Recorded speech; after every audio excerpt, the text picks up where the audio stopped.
Sénateur Cardozo. Merci, Madame la Présidente.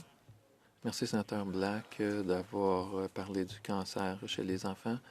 Et je porte cette épinglette avec fierté aujourd'hui. Alors que nous revenons après les vacances d'été, j'aimerais revenir sur un sujet que moi-même et d'autres sénateurs avons abordé à maintes reprises, à savoir la prestation d'invalidité du Canada. Le Parlement a adopté la loi visant à réduire la pauvreté.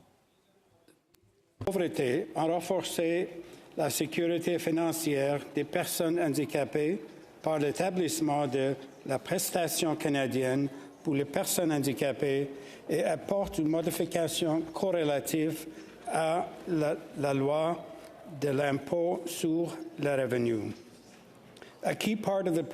Une partie importante du préambule de la loi est reconnaissant que, suivant le principe de rien ne doit se faire sans nous, l'importance d'établir un dialogue avec la communauté des personnes handicapées dans l'élaboration de mesures de soutien qui leur sont destinées, conformément à la loi canadienne sur l'accessibilité, laquelle précise qu'elles doivent participer à l'élaboration et à la conception des lois, des politiques, des programmes, des services et des structures.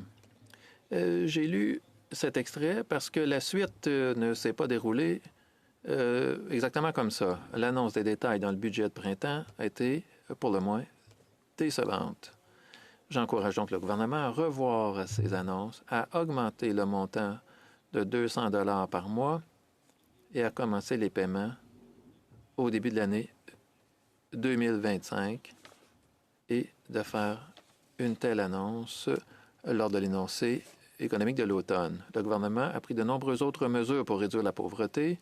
Dans sa forme actuelle, la prestation n'a que peu d'effet sur le niveau de pauvreté des Canadiens handicapés. Le Canada peut et doit faire mieux.